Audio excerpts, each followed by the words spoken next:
जय हिंद। आज हमारे साथ बातचीत करने के लिए मुतीउर रहमान अजीज मौजूद हैं। आप महिला एम्पावरमेंट पार्टी MEP के उत्तर प्रदेश के वर्किंग प्रेसिडेंट हैं, कारगुजार सदर हैं। आज हम इनसे इनकी पॉलिटिकल पार्टी और इनकी नेता डॉक्टर नौहीदा शेख के बारे में जानने का प्रयास करेंगे। मुतीउर रहमान, समाचार में आपका स्वागत। बहुत बहुत शुक्रिया आपका कि आप वक्त निकाल करके हमारे पास आए। मुतीउर रहमान, ये बताइए कि जो आपकी पार्टी है उत्तर प्रदेश में, आप उसके सर्वेसर्वा हैं एक तरह से देखा जाए तो क्या उत्तर प्रदेश को लेकर के, उत्तर प्रदेश की जनता को लेकर के आपके पास क्या सेटअप है, क्या रोड मैप है? देखिए, अभी तो फिलहाल उत्तर प्रदेश का इलेक्शन निकल चुका है, लेकिन फिर भी कोशिशें चल रही हैं, सेटअप बनाया जा रहा है जिले सतह पर और विधानसभा सतह पर, हर सतह पर तमाम सेटअप बनाए जा रहे हैं। लेकिन अभी हमारा जो सबसे बड़ा फोकस है वो है तमाम हिंदुस्तान भर में 2024 के इलेक्शन के लिए। तो उसमें हम पूरी तरह से मुस्तैद और मुताबिक है। जगह जगह पर कमेटियां बनाई जा रही हैं, जगह जगह पर कॉन्फ्रेंस और प्रोग्राम का इनेकाद हो रहा है, जगह जगह पर सुदूर का भी इनेकाद किया जा रहा है। तमाम तरह से तैयारियां चल रही हैं, क्योंकि 2024 बहुत करीब आने वाला है। मुतीउर रहमान, 2024 में मुश्किल तमाम 1.5 साल हैं अगर आप देखेंगे तो, क्योंकि 24 में जैसे आप एंटर करेंगे तो चुनाव बिल्कुल शुरू हो चुके होंगे। सवाल ये है कि उत्तर प्रदेश की आपके पास जिम्मेदारी है, देश का सबसे बड़ा राज्य है, 80 सीटें लोकसभा की वहां पर मौजूद हैं। आपके पास दो ऑप्शन होगा, या तो आप लड़ें या आप किसी पॉलिटिकल पार्टी को सपोर्ट करें। अगर आप लड़ते हैं तो आप पर यह आरोप लगेगा कि आप बीजेपी के एजेंट हैं, पपेट हैं। कैसे जनता को आप समझाने का प्रयास करेंगे, क्योंकि यही आरोप वैसे में भी लग रहा है और दूसरे दलों में भी लग रहा है? देखिए, सबसे पहली बात तो बताऊं कि ऑल इंडिया महिला एम्पावरमेंट पार्टी और आलमा डॉक्टर नौहीदा शेख साहिबा चूंकि इंटरनेशनल शख्सियत है, वो कोई ऐसा नहीं है कि मतलब छोटी शख्सियत है, और उनके जानने वाले, उनके चाहने वाले पूरे मुल्क भर में है। और उनकी जो पार्टी, जो ऑल इंडिया महिला एम्पावरमेंट पार्टी जो रजिस्टर्ड की गई है, वो नेशनल पैमाने की ही की गई है। और इस पार्टी पर कोई ऐसा कि इस पार्टी ने भेजा है, उस पार्टी ने भेजा है, कोई इसलिए भी इल्जाम नहीं लगाया जा सकता, क्योंकि इस पार्टी ने किसी धर्म, किसी खास विशेष तबके का नाम न लेते हुए एक बड़ी आबादी, जिनको की महिलाएं जो है, उनके लिए काम करने का प्रयास किया है। लिहाजा इस पर ना धर्म का मामला लग सकता है, ना किसी पार्टी की तरफ से आने का लग सकता है, क्योंकि इस पार्टी की अपनी सोच और अपनी खिदमत भी रही है। इसलिए इस तरह का कोई भी इल्जाम लगने का तो सवाल ही नहीं उठता है। और रही बात हम इंडिविजुअल उतरते हैं या किसी पार्टी से इलाहा करके उतरते हैं, वो आने वाले दिनों में तय हो जाएगा इंशाल्लाह कि हमारी पार्टी क्या डिसाइड करती है, हमारी पार्टी के लिए क्या रिक्वायरमेंट है उस वक्त के लिए। आपने कहा कि आप बेसिकली वीमेन बेस्ड पार्टी है, महिलाओं को फोकस करेंगे, महिलाओं को लेकर के आगे बढ़ेंगे, और जाहिर सी बात है नारी शक्ति एक देश का बड़ा नारा भी है और बहुत बड़ा काम भी है महिलाओं के लिए। अगर आप करना चाहें, काफी स्कोप है। वो कौन से काम है जो आपने महिलाओं के लिए किए हैं, और उन कामों को गिना करके आप जनता के बीच में जाएंगे? सबसे बड़ी बात तो यह है कि आलमा डॉक्टर नौहीदा शेख साहिबा जो हमारी सुप्रीमो है, उन्होंने जो भी काम किया है उसको, खातिन को, मामले को रख करके, मद्देनजर रखते हुए, वैसे इस पार्टी का नाम जो है वो महिला एम्पावरमेंट पार्टी है। महिला एम्पावरमेंट पार्टी के साथ साथ उसका स्लोगन जो है वो जस्टिस फॉर ह्यूमैनिटी, तमाम तबकात के साथ इंसाफ का काम किया जाएगा। लेकिन चूंकि आमतौर पर देखा यह गया है कि ख्वातीन के ऊपर जुल्म ज्यादा होता है, ख्वातीन को हर कोई दबा ले जाता है, कुचल देता है, उनको मजलूम बना देता है, उनको तालीम से और तिजारत से दूर रखता है, उनको इंसाफ नहीं मिलता, उनके लिए तमाम तरह के वादे और वाइद किए जाते हैं, लेकिन उन तक पहुंच नहीं पाता। तो जरूरत इस बात की थी कि महिलाओं के मैदान में, महिलाओं के फलाह बहबूद के लिए, चूंकि अभी तक मुल्क में, हिंदुस्तान में कोई ऐसी पॉलिटिकल पार्टी नहीं है जो उन पर फोकस कर सके। खातिन तो बहुत है, पार्टियां तो बहुत हैं, बहुत लोग चाहते हैं, बहुत लोग वादा भी करते हैं कि आएंगे तो महिलाओं के लिए ये करेंगे, वो करेंगे, लेकिन जॉब देख लीजिए, मेंबर पार्लियामेंट देख लीजिए, या कोई भी तबका देख लीजिए, कोई भी शोबा देख लीजिए, 1, 2, 4, 5 इससे ज्यादा नहीं होती हैं।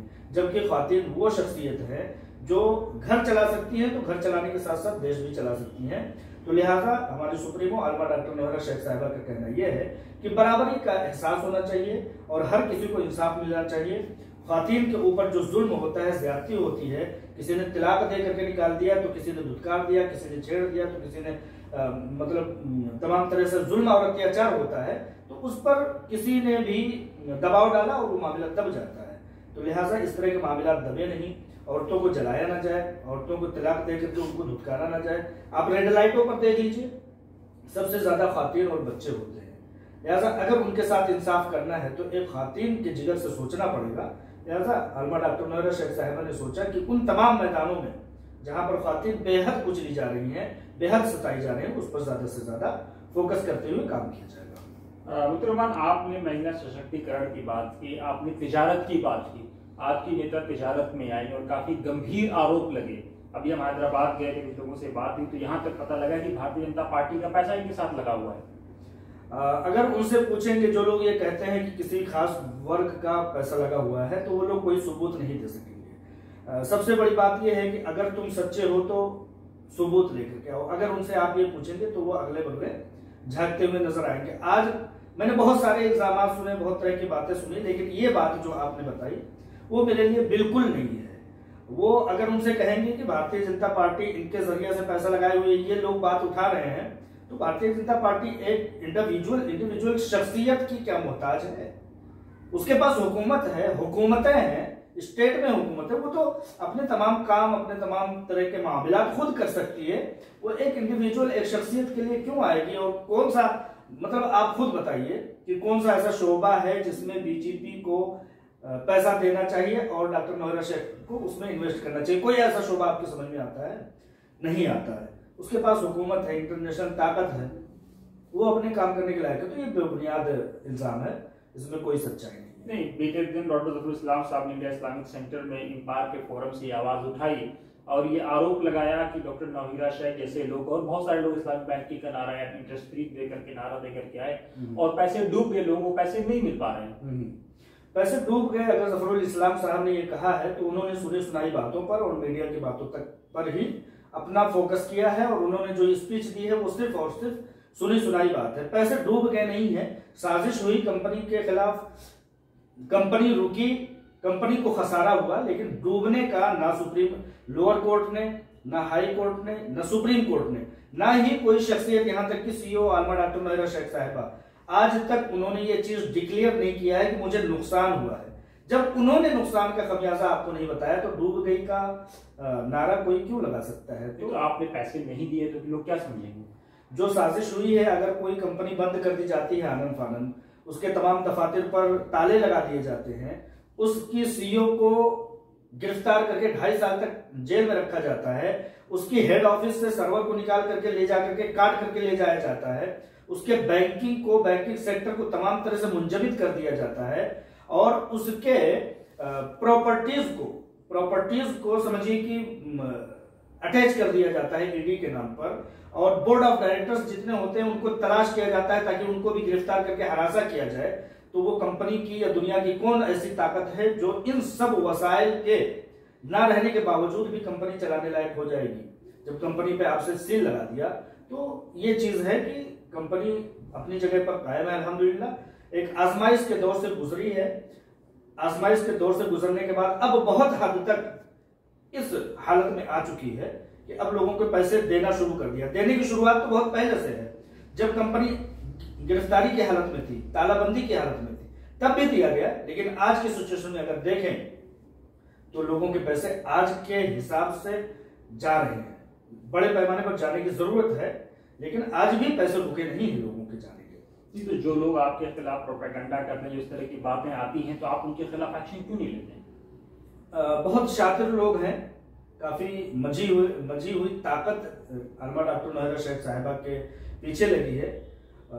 उनके खिलाफ एक्शन है, ऐसी बात नहीं है। आपको मैं बताऊं 2012 में 2008 से मेंबर पार्लियामेंट असदुद्दीन ओवैसी साहब ने यह फोर्स किया था कि हीरा ग्रुप ऑफ कंपनीज में हमें इन्वेस्टमेंट दिला दिया जाए, जबकि ये आम लोगों की, उन लोगों के इन्वेस्टमेंट इस कंपनी में लगते थे जो अपनी तिजारत नहीं कर सकते, तो उन लोगों के लगते थे।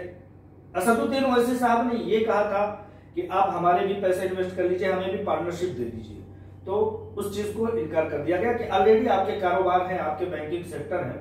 तो 2008 से लेकर के 2012 तक इन्होंने इस बात को फोर्स किया अलग अलग तरीके से।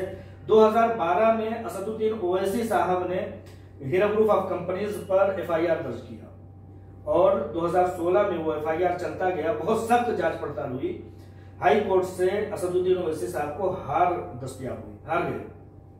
2016 से लेकर के अब तक उन पर मानहानि 100 करोड़ रुपए के दावे के मुकदमा चल रहे हैं। नहीं, मतलब मेरा आखिरी सवाल ये है कि आप ओवैसी के खिलाफ काफी मुखर रहते हैं, जबकि अगर आप पॉलिटिकल सेटअप में देखें तो जो काम आप नहीं कर पाए, कम से कम ओवैसी उस काम को कर रहे हैं, तो नौजवानों को अपनी तरफ अट्रैक्ट कर रहे हैं। अगर ओवैसी इतने बड़े घालमेल कर रहे हैं तो ये बात आप दुनिया क्यों नहीं बता रहे हैं?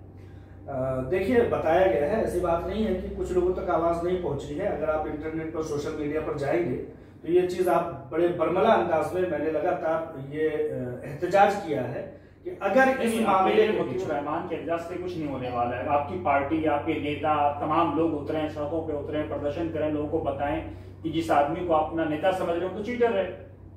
देखिए, ऐसा है कि सिर्फ मुतीउर रहमान ने आवाज उठाई, ऐसा नहीं है। मेरे जानने वाले सैकड़ों हजारों लोग हैं जो इस बात की आवाज उठाते आए हैं, अपनी कलम से भी, अपनी आवाज से भी। और हमारे सीईओ ने भी इस बात को आवाज उठाया है, ऐसा नहीं है कि आवाज नहीं उठाया है। लेकिन अभी चूंकि मुकदमात के दौर चल रहे हैं, मुकदमात के मामला चल रहे हैं, बहुत सारी चीजें कर सकते हैं, बहुत सारी चीजें नहीं कर सकते हैं। लेकिन उनकी अपनी अनानियत जो असदुद्दीन ओवैसी साहब की है, उनकी अपनी साजिश, उसको भी पब्लिक देख लेगी और रब्बुल जलाल अल्लाह तबारक व तआला भी देख लेगा। और वो चीज देख रहा है कि वो किस तरह से लोगों को अट्रैक्ट कर रहे हैं, किस तरह से लोगों को जज्बाती करके मुल्क में एक भाईचारे के माहौल को तोड़ रहे हैं। वो चीज पब्लिक भी देख रही है, समझदार पब्लिक भी देख रही है। और जो चीज आपने कहा कि नौजवानों को अट्रैक्ट कर रहे हैं, असदुद्दीन ओवैसी साहब नौजवानों को अट्रैक्ट नहीं कर रहे हैं, वो नौजवानों को भ्रमित कर रहे हैं, नौजवानों को दिलों में गमो गुस्सा भर रहे हैं। जो हिंदुस्तान हजारों साल से भाईचारा का प्रतीक रहा है, मिसाल रहा है दुनिया में, उसको समझिए कि बिरादरीवाद में और तमाम तरह से फिरका परस्ती में वो उस चीज को बांट रहे हैं, खला पैदा कर रहे हैं। जबकि इसी हिंदुस्तान का हमारा हिंदू, मुस्लिम, सिख, ईसाई आपस में मिल करके रहा है अल्हम्दुलिल्लाह, और आइंदा भी रहेगा। लिहाजा कहीं ना कहीं तालीम याफ्ता लोग, पढ़े लिखे लोग इस बात को जानते हैं कि असदुद्दीन ओवैसी साहब क्या कर रहे हैं, और उलमा तबका ये जानता है कि वो कारोबार के लिहाज से कितने जायज और कितने नाजायज हैं। तो तमाम ब्रीफ में बताया, बहुत शॉर्ट में। आखिरी सवाल मेरा आपसे यही है कि आप एक सहाफी थे, आप पॉलिटिकल सेटअप में कूद आए हैं, तो क्या लोकसभा, विधानसभा का चुनाव भी लड़ेंगे या आगे का क्या इरादा है? देखिए, इंटरनल और एक्सटर्नल दो तरह की पॉलिटिक्स होती है। एक फ्रंटल पॉलिटिक्स होती है, बैकअप पॉलिटिक्स होती है। अब मुझे देखना यह है कि मुझे पब्लिक किस तौर पर पसंद करती है, मैं किन चीजों को साबित कर पाता हूँ, फ्रंटल पर काम करने लायक होता हूँ या बैकएंड पर रह करके काम करने लायक हूँ। ये चीज अपने आप को निखारने का भी मैं काम कर रहा हूँ। अगर अल्लाह तबारक व तआला ने मुझे तौफीक दी और पब्लिक ने इस चीज को सराहा कि मैं मैदान में आऊं, तो इंशाल्लाह उतरने से गुरेज नहीं करूंगा। हिम्मत है, हौसला है, हर चीज करने के लिए मैं कदम उठाया हूं। और सहाफत चीज है हमारे पेशे के लिए, हमारे चीजों के लिए, खिदमत के लिए मैंने पॉलिटिक्स को ज्वाइन किया है। बहुत शुक्रिया। जज़ाकल्लाह।